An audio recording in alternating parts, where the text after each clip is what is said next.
지난 시간에는 참된 그리스도인이 되려면 어떻게 해야 되나에 대한 말씀을 드렸습니다. 그러면서 구원받은 사람과 그리스도인은 다르다는 말씀을 드렸어요.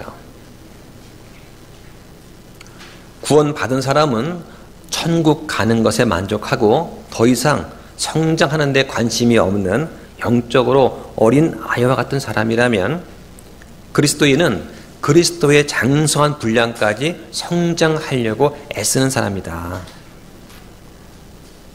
그리고 하나님께서 우리를 구원하신 목적이 단지 천국에 가는 것이 아니라 이 땅에서 그리스도처럼 그리스도를 닮아가는 그런 성장하는 삶이다 라고 말씀을 드렸습니다. 바울이 뭐라고 합니까? 내가 이미 도달한 것처럼 말하지 아니하고 이미 완전한 것처럼 말하지도 아니하며 다만 그리스도 예수님께서 나를 붙잡아 이루려고 하신 그것을 나도 붙잡으려고 뒤따라간다고 하지 않습니까? 바울은 자신을 그리스도와 비교합니다. 그리고는 아직 성장할 것이 많이 남아있다고 말을 합니다. 그러기 위해서 어떻게 해야 됩니까? 뒤에 있는 것들은 다 잊어버리고 앞에 있는 그것들에 도달하려고 나아간다고 말을 합니다.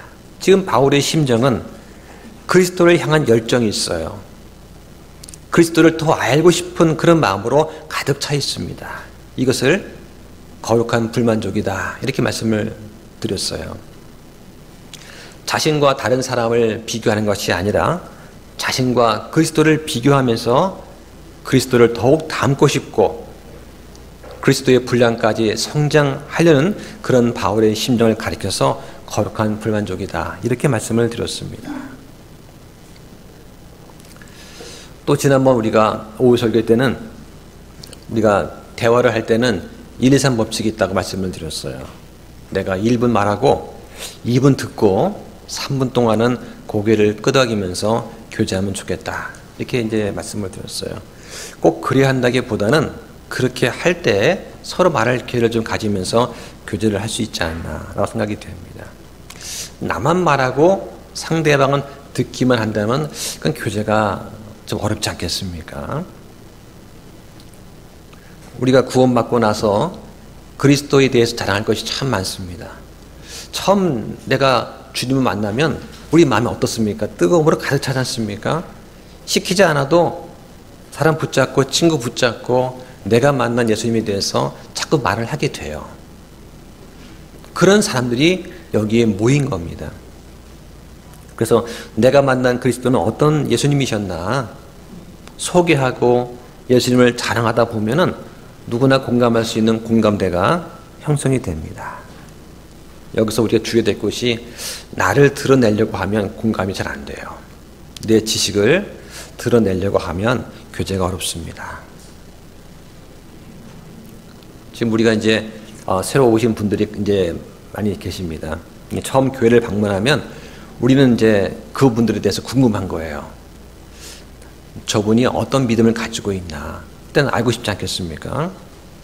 왜냐하면 요새 뭐 신천지나 뭐 구원파에서 많은 분들이 왔다 갔다 하세요. 그럼 저 같은 경우도 이제 좀 긴장을 합니다. 바른 믿음을 가지고 우리 가는 교회인데 우리 교회를 알고 오셨나. 그래서 처음 교제할 때는 내가 어디 살고 내가 어떤 일을 하고 교회는 어디 다녔다, 우리 교회 오게 된 계기가 무엇이다, 이런 것들을 자연스럽게 얘기하면서 내 마음을 여는 과정이 좀 필요합니다. 그래서 구원받기 전에는 내가 이런 사람이었는데 구원받고 보니까 이렇더라, 이런 내용을 하다 보면은 맞아, 나도 그랬어 하면서 자연스럽게 공감대가 형성이 돼요. 근데 이제 어떤 분들은 말씀을 잘못 인용할 때가 있어요. 그래서 골로새 3장 16절에 그리스도의 말씀이 모든 지혜와 함께 너희 안에 풍성히 거하게 하여 시와 찬송가와 영적 노래로 서로 가르치고 훈계하라, 이 말씀을 인용을 하면서 봐라, 서로 가르치라고 하지 않았냐. 그래서 이제 방문을 하면 자기를 소개하고 삶을 나눠야 되는데, 처음부터 설교하듯이 일방적으로 성경 구조를 인용하면서 말하게 되면 교제가 어렵습니다. 그거는 자기를 드러내는 것밖에 안 돼요. 여기서 서로 가르치라는 이 말씀이 무슨 말씀이냐면 그리스도에 관한 복음을 가지고 또는 함께 들은 설교 내용을 가지고 서로 확답을 하면서 서로의 믿음을 굳건히 세워주라는 그런 말씀이에요. 그리고 한 사람만 말하는 것이 아니라 다른 사람도 같이 말하면서 서로 가르치라는 그런 뜻입니다. 서로 가르치는 목적이 무엇입니까? 서로를 그리스도 안에서 세워주는 거예요. 한 믿음으로 한 생각을 가지고 같이 가기 위해서 가르치라는 겁니다.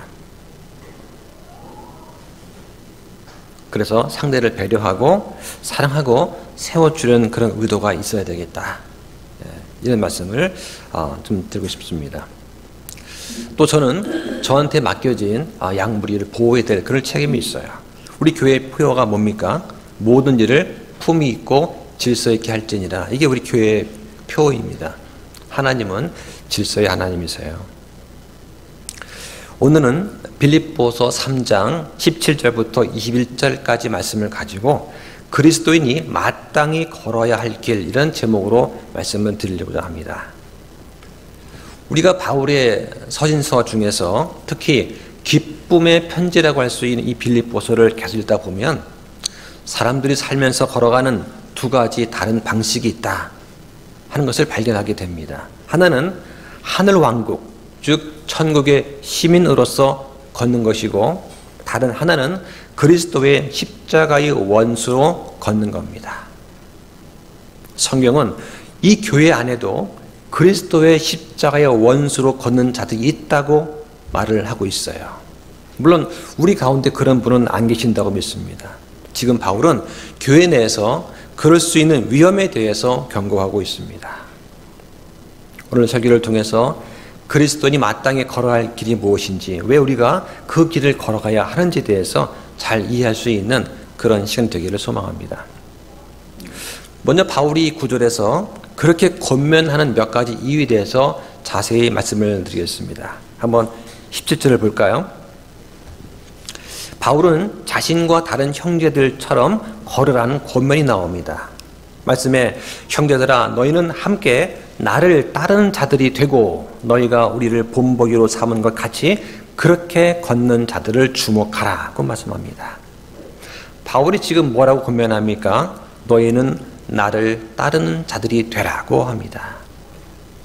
저는 감히 그렇게 말할 주제가 못 됩니다만 바울은 그렇게 말할 수 있습니다. 바울은 너희가 어떻게 행할지 알고 싶다면 나를 보라 하고 말하고 있어요. 이 말은 우리가 그리스도의 몸된 교회 안에 있는 그리스도의 성령의 도우심을 통해서 함께 나눌 것을 배워야 한다는 그런 뜻입니다. 그런데 어떤 사람들은 이 말씀을 오해해서 바울이 자신을 지나치게 내세웠다, 드러냈다 라고 주장하는 그런 사람들이 있어요. 그러나 그때까지 바울의 행동이나 말한 것을 보면 바울은 천박하게 자기를 과시하는 그런 교만한 자가 아니었습니다. 성경에서 바울은 자신을 어떻게 소개합니까? 바울은 자신을 죄인들 중에 우두머리다 라고 말을 합니다. 우리는 자기를 소개할 때 어떻게 합니까?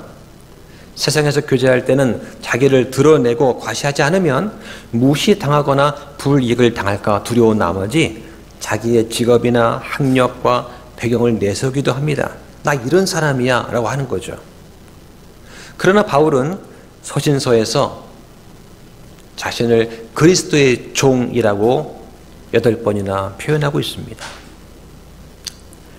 또한 고린도전서 15장 8절에는 정해진 때를 벗어나 태어난 자다 이렇게 자신을 말하고 있어요.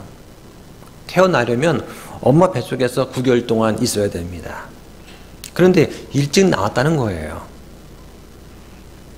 무슨 말이냐면 바울은 다른 사도들에 비교해서 다른 사도들은 그들의 사역에 걸맞게 예수님 옆에서 배우면서 준비되면서 성장하면서 성숙했습니다. 그런데 바울은 갑자기 사도직을 시작을 했어요. 그래서 바울이 과연 사도인가, 자격이 있나 하는 의심을 하는 사람도 있었습니다. 또한 예수를 알기 전에 바울은 어떻게 했습니까? 잘못된 열심을 가지고 믿는 자들을 핍박했던 그런 경력이 있어요. 그것 때문에 바울 자신은 사도가 될 자격이 없다고 그런 마음을 항상 갖고 있었어요. 또 오늘 본문 앞에 14절에는 표대를 향해서 나가는 자다. 다시 말해서 아직 완전치 못한 자다. 나는 미완성된 자다. 라고 말을 하고 있어요. 그러므로 이 본문의 말씀은 바울이 자기를 드러내려는 그런 자기 교만이 아니라 진정한 마음으로 아버지가 자녀에게 하듯이 권면하는 그런 말씀이라고 볼 수 있습니다. 바울은 이미 이 말씀을 하기 전에 빌립보서 2장 5절에서 그리스도를 본받으라고 말을 했고 또 자신은 그리스도를 따르는 자라고 고백하기도 했습니다.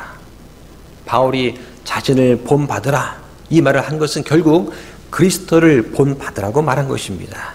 우리는 이 점을 놓치면 안 됩니다. 바울은 다른 사람들한테 자신의 모범을 따르라고 자주 격려하곤 했어요. 그리고 이 격려를 듣고 어떤 형제들은 바울을 받아들였습니다. 그래서 성경 말씀에 또 너희는 많은 고난 속에서 성령님의 기쁨과 더불어 말씀을 받아 우리와 주를 따르는 자가 되었으니 이런 말씀을 또 합니다. 과연 바울의 마음속에는 다른 사람들이 자신을 얼마만큼 본받았으면 하고 바랄까요?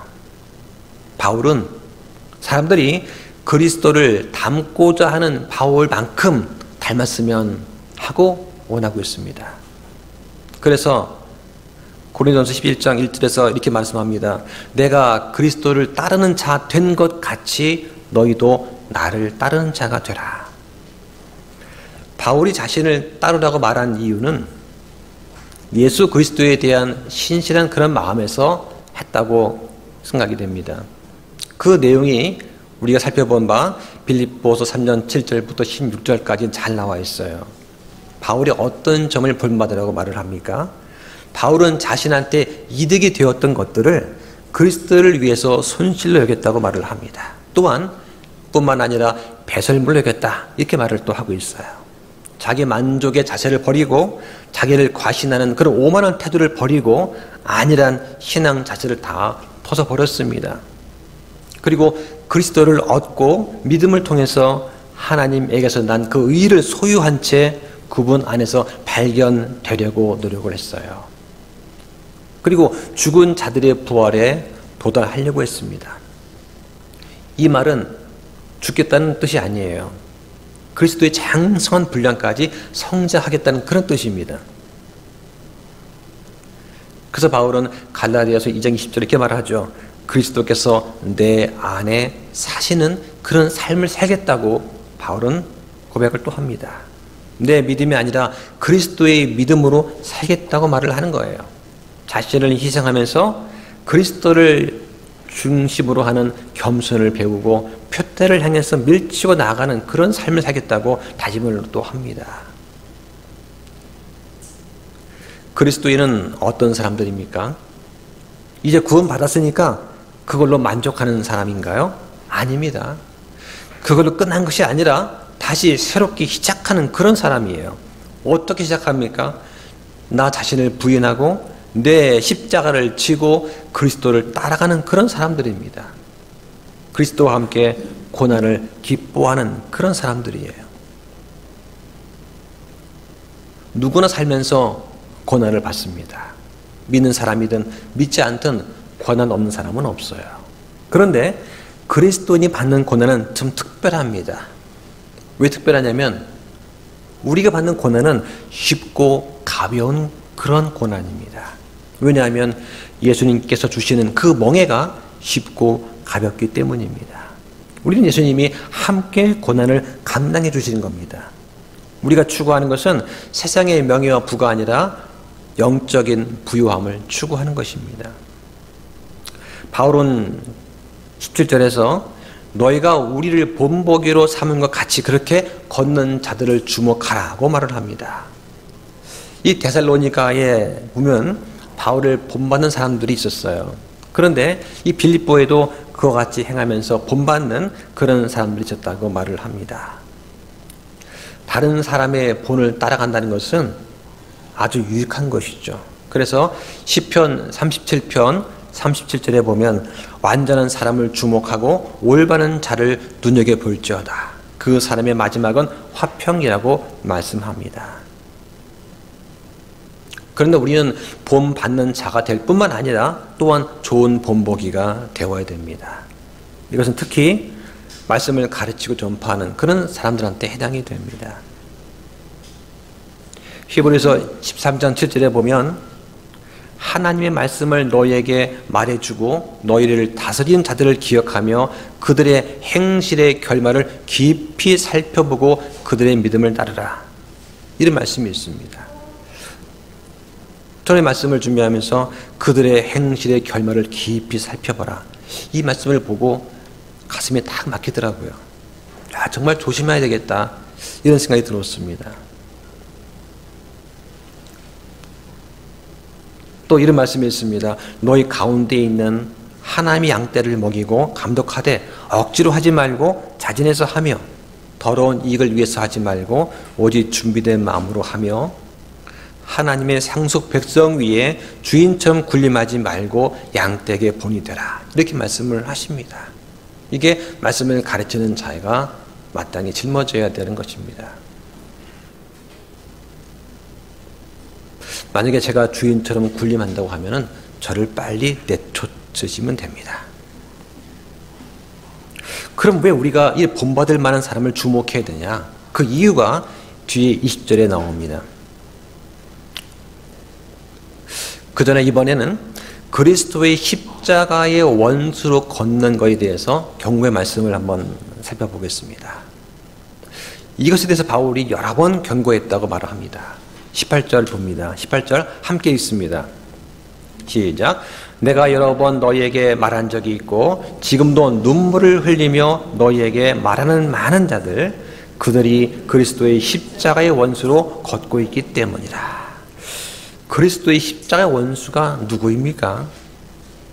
여러분 누가 그런 사람인 것 같아요? 그냥 무심코 말씀을 읽을 때는 와닿지 않는데 천천히 보다 보면 궁금한 게 한두 가지가 아니에요. 그리스도의 십자가의 원수가 누구일까요? 자기 희생이나 자기 부인이 없는 사람들입니다. 이 땅과 땅에 있는 것들을 사랑하는 사람들입니다. 그리고 땅의 일들만 생각하는 그런 사람들이에요. 다시 말해서 그리스도의 십자가와는 전혀 관계가 없는 그런 사람들입니다. 바울은 이런 사람들에 대해서 여러 번 말을 했습니다. 성경은 이것을 반복해서 말하고 있어요. 그래서 바울은 갈라디아서 1장 9절에서 전에 말한 것 같이 그렇게 내가 지금 다시 말하노니 또 5장 21절에 내가 또한 전에 너에게 말한 것 같이 이것들에 대해서 미리 너에게 말하노니 빌립보서 3장 1절에도 너에게 같은 것들을 쓰는 것이 참으로 내게는 부담이 되지 아니하며 이렇게 바울은 중요한 것을 반복해서 강조하고 있습니다. 성경에는 긍정적인 것만 있는 것이 아니에요. 때로는 부정적인 말씀도 있습니다. 빌립보서 3장 2절에 보면 개들을 조심하고 악한 일꾼들을 조심하며 살을 베어내는 자들을 조심하라 이렇게 말을 합니다. 게다가 이제 바울은 울기까지 합니다. 바울은 필요하다면 부정적인 설교도 했지만 동정심을 가지고 울기도 했습니다. 그래서 고린도후서 2장 4절에 보면 내가 마음이 몹시 괴롭고 아파서 많은 눈물로 너에게 썼다고 말을 합니다. 여기서도 바울은 올바른 본보기를 보이고 있습니다. 우리의 적을 사랑하는 것, 우리의 원수를 사랑하는 것을 보게 됩니다. 심지어 십자가의 원수인 사람들을 위해서도 눈물을 흘리는 그런 바울의 모습을 볼 수가 있습니다.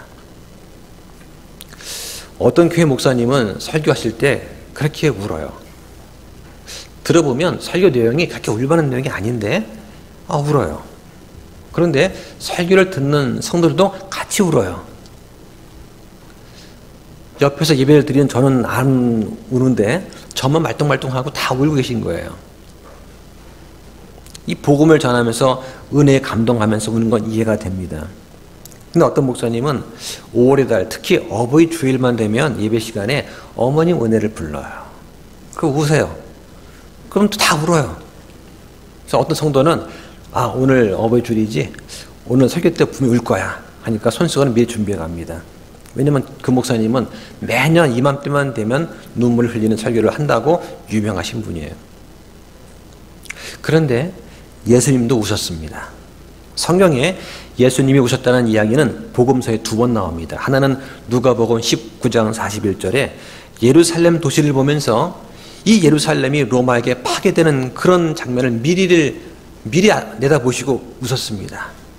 또 하나는 요한복음 11장 35절에서 나사로의 죽음에 대해서 슬피 웃었습니다. 이렇게 2번 나옵니다. 그럼 바울이 지금 눈물을 흘리는 이 대상이 누구냐?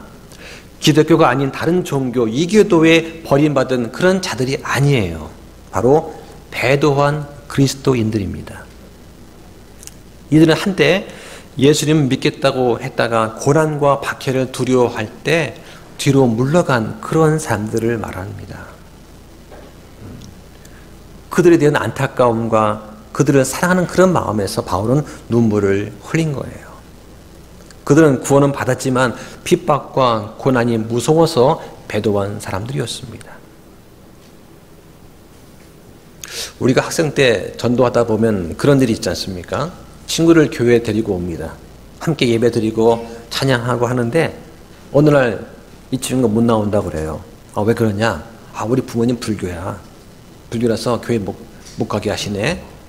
그러면 이제 중고등학생이니까 부모님 말씀을 거역할 수가 없잖아요. 그래서 못 나와요. 얼마나 안타까운지 몰라요. 그런데 그때는 성인이 아닌 때였습니다. 자기 결정권이 없었던 때였죠. 그런데 어른이 되고 난 다음에는 달라요.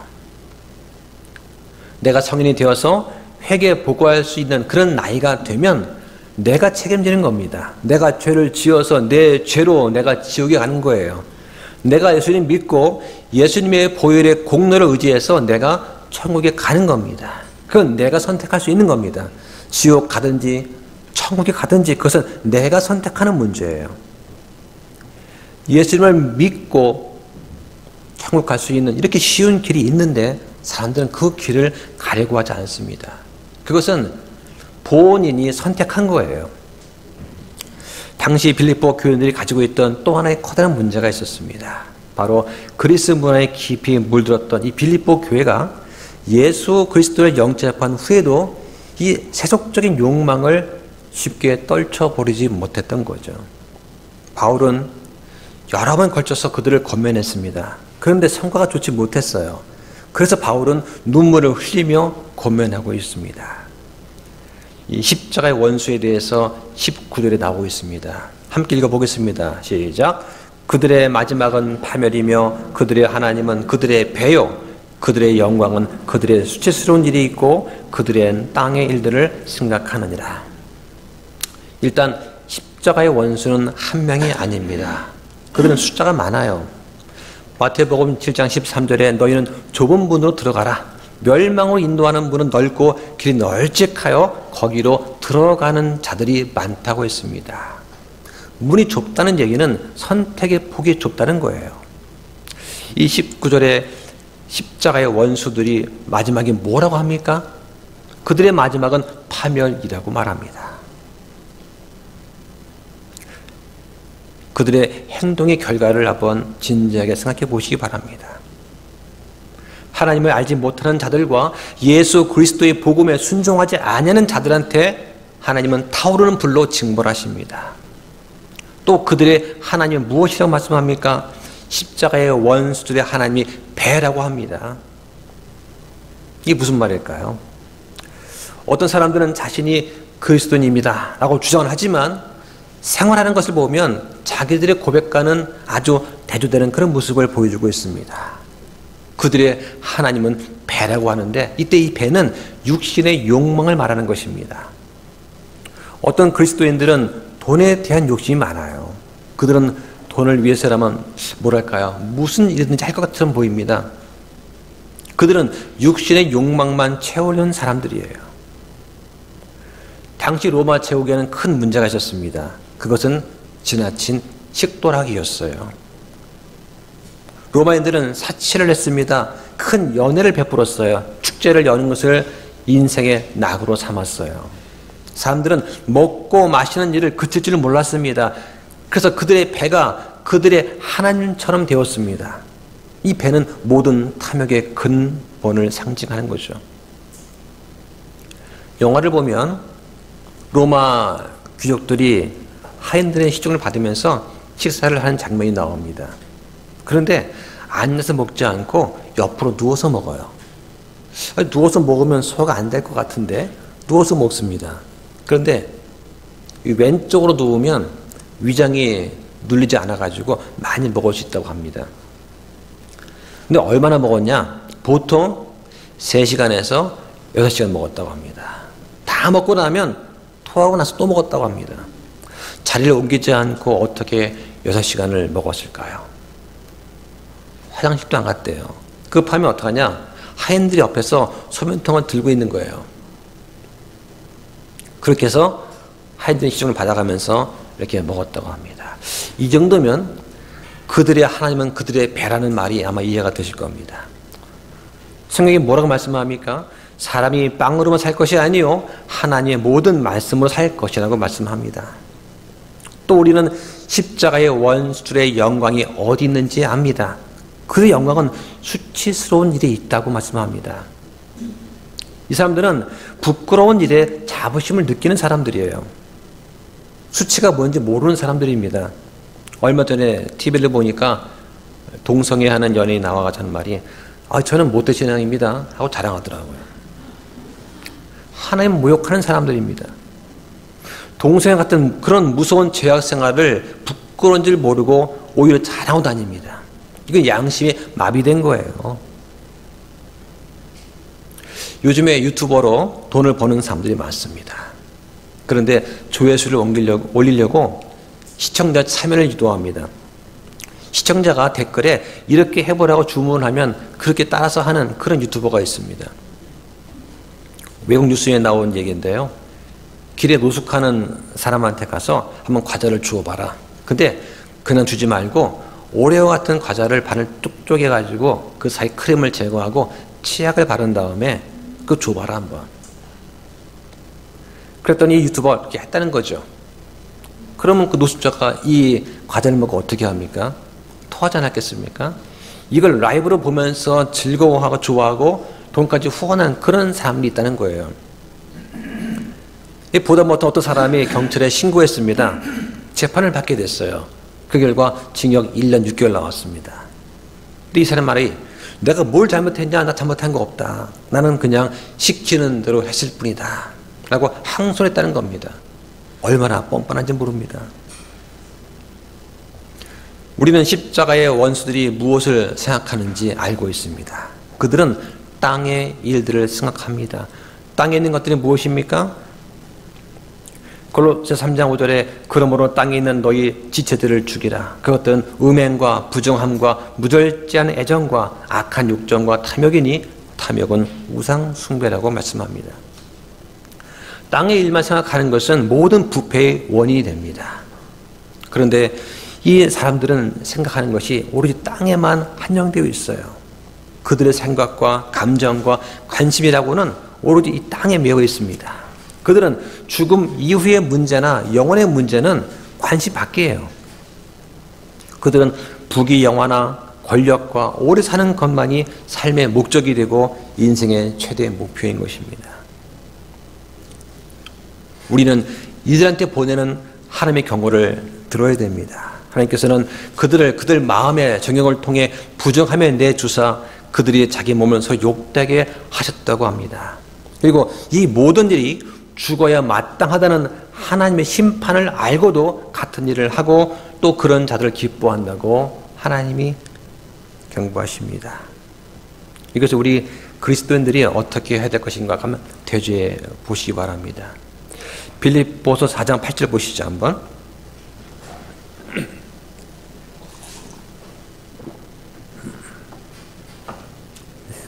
한번 같이 읽겠습니다. 시작.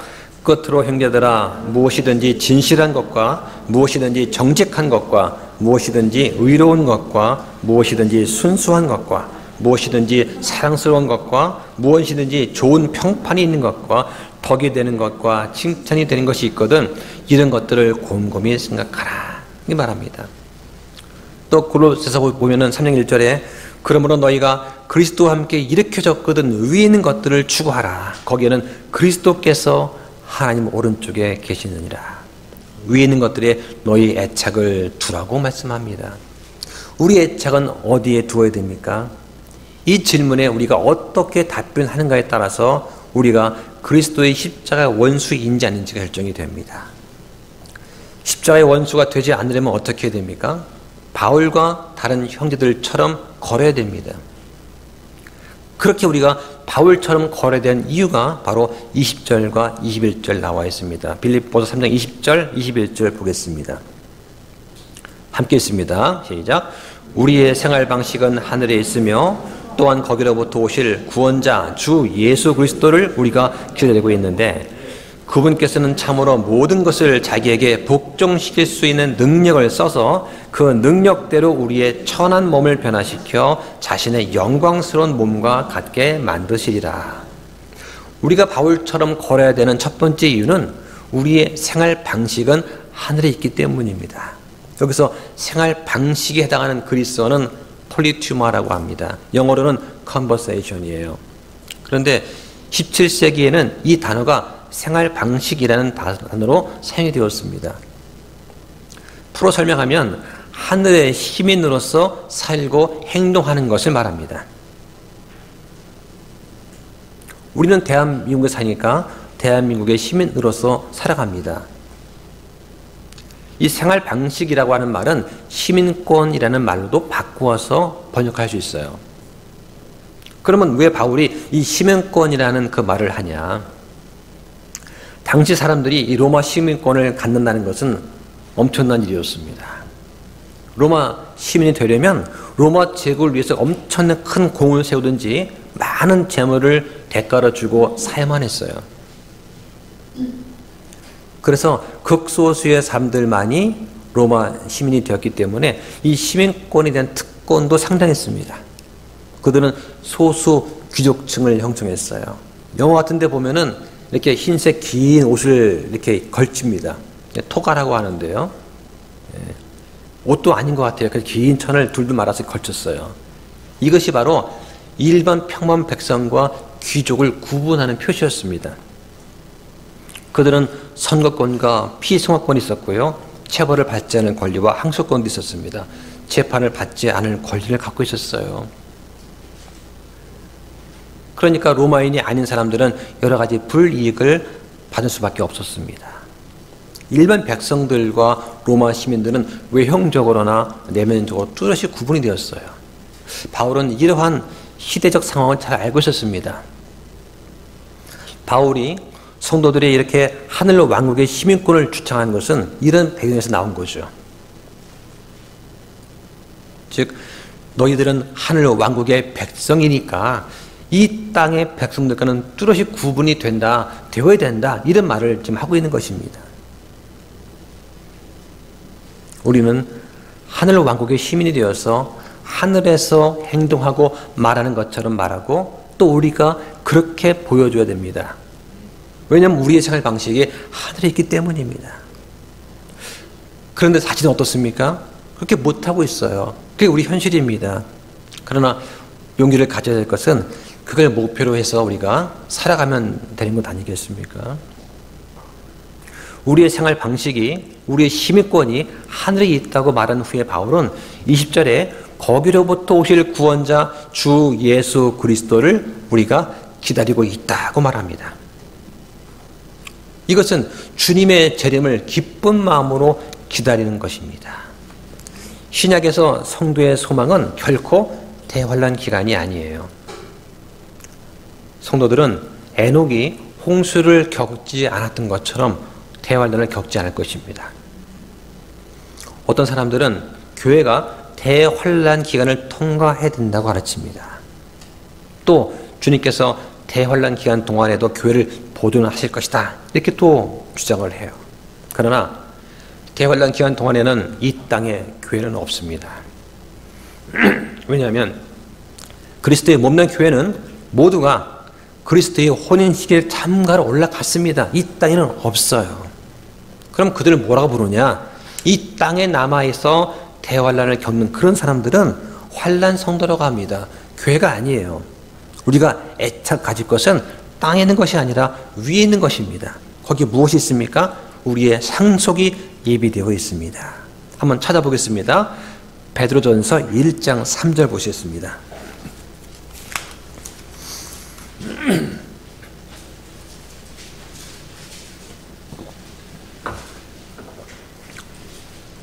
(1장 3절) 4절 보겠습니다. 하나님은 곧 우리 주 예수 그리스도의 아버지를 찬송할지어다. 그분께서 자신의 풍성하신 긍휼에 따라 죽은 자들로부터 예수 그리스도를 부활하게 하심으로 우리를 다시 낳으사 산 소망에 이르게 하셨고 너희를 위해 하늘에 마련된 썩지 않고 더럽지 않으며 사라지지 아니하는 상속 유업을 받게 하셨다고 말합니다. 산 소망이라는 게 무엇입니까? 나도 예수님처럼 부활할 것이라는 그 소망을 말하는 것입니다. 그러므로 우리한테는 특별한 책임이 있어요. 자, 옆에도 보십시오. 2장 9절입니다. 2장 9절에 보면 너희는 선정된 세대요 왕가의 제사장이요 거룩한 민족이요 특별 소유의 백성이니 이것은 너희를 어둠에서 불러내어 자신의 놀라운 빛으로 들어가게 하신 분에 대한 찬양을 너희가 전하게 하려 함이라고 했습니다. 또 11절 보면 극진히 사랑하는 자들아 내가 나그네와 순례자인 너희에게 간청하노니 혼을 대적하여 싸우는 육체의 경역들을 삼가라. 그리고 이방인들 가운데서 너희 행실을 정직하게 하라 하면서 12절 끝에 뭐라고 합니까? 너희의 선한 행위들로 인해서 주께서 찾아오시는 날에 하나님께 영광을 돌리게 하려 함이라. 우리의 책임이 무엇입니까? 하나님께 영광을 돌리는 것입니다. 우리가 바울과 다른 형제들처럼 걸어야 되는 두 번째 이유는 우리는 구원자 주 예수 그리스도를 간절히 기다리기 때문에 그래요. 주님이 오시면 우리의 천한 몸을 변화시킬 것입니다. 예수님 지금 어디 계십니까? 셋째 하늘에 계십니다. 지금은 하늘에 계시지만 우리 구원자께서 다시 오십니다. 예수님께서 어서 다시 오시기를 간절히 기다리는 그런 분도 계시고 좀 살만해졌으니까 조금 이따 오시지 하는 분도 계실 겁니다. 누가복음 16장에 보면 거지 나사로와 부자 이야기가 나옵니다. 이 부자가 된다는 게 죄는 아니에요. 그러나 그 어리석은 부자는 세상에서 자신의 재물로 자신만을 위한 안락을 누렸습니다. 하나님과 이웃을 사랑하고 섬기라는 그 대강령을 무시했습니다. 그로 인해서 죽은 다음에 오는 그 다음 세상에서는 이 부자는 받을 것이 아무것도 없었던 것이죠. 우리 구원자께서 오실 때 우리 하늘의 백성한테 얼마나 큰 영광이 있을까요? 일단 예수님이 오시면 우리의 천한 몸을 변화시키십니다.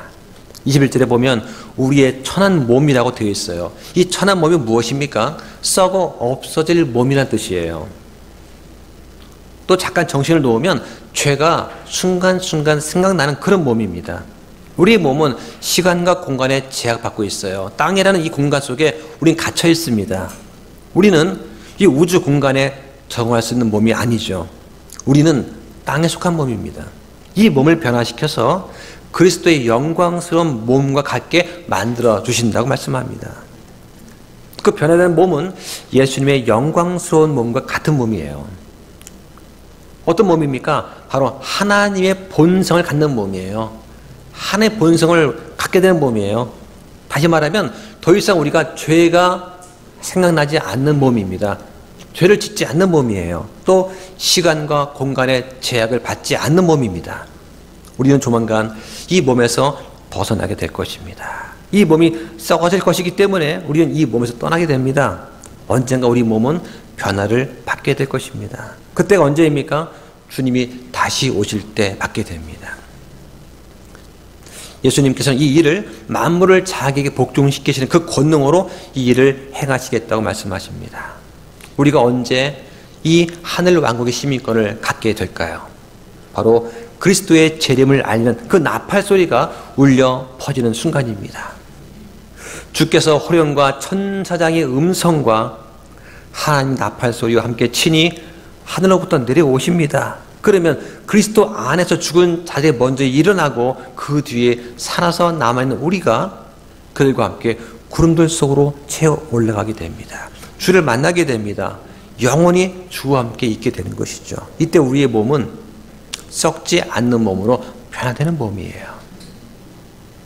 하늘 왕국은 거룩한 곳입니다. 이 땅에서 죄악을 행하던 우리 몸이 갈 수가 없는 곳이죠. 그래서 우리 몸은 변화가 되어야 됩니다. 말씀을 정리하겠습니다. 지금까지 십자가의 원수가 아니라 하늘 왕국의 시민으로서 또 그리스도인으로서 마땅히 걸어야 할 길이 어떤 것인가? 우리가 바울처럼 걸어야 하는 이유가 무엇인가를 말씀드렸습니다. 우리가 왜 바울처럼 걸어야 됩니까? 우리는 이 땅을 지금 어떻게 걷고 있습니까? 하늘의 시민으로서 걷습니까? 아니면 그리스도의 십자가의 원수로서 걷고 있습니까?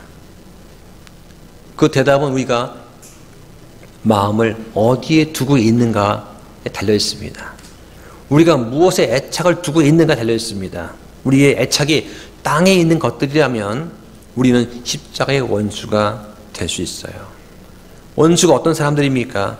자기의 배를 자기의 하나님으로 섬기는 사람들입니다.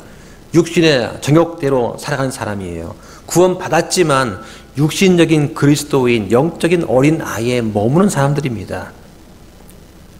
그들은 부끄러운 줄 모릅니다. 수치를 자랑합니다. 결국 그들의 것은 파멸이라고 성경은 말씀합니다. 구원받았다면 그 구원을 잃지는 않겠지만 심판석에서 보상에 큰 손실이 있게 될 것입니다. 그러나 우리 마음의 애착을 하늘에 둔다면 그 사람은 하늘 왕국의 시민입니다. 그들은 그리스도의 재림을 간절히 기다립니다. 그 몸의 변화를 또한 기다립니다. 여러분은 어떻습니까? 여러분은 천국의 시민입니까? 혹시 안 그런 분이 계시다면 오늘부터 천국의 시민이 되시길 바랍니다. 어떻게 하면 될까요? 다시 태어나면 됩니다. 요한복음 3장 5절에 예수님께서 대답하시되 진실로 진실로 내가 네게 이르노니 사람이 물과 성령에게서 태어나지 아니하면 하나님의 왕국에 들어갈 수 없다고 말씀하셨습니다. 한번 엄마 뱃속에 태어나고 다시 성령으로 위에서 태어나야 됩니다.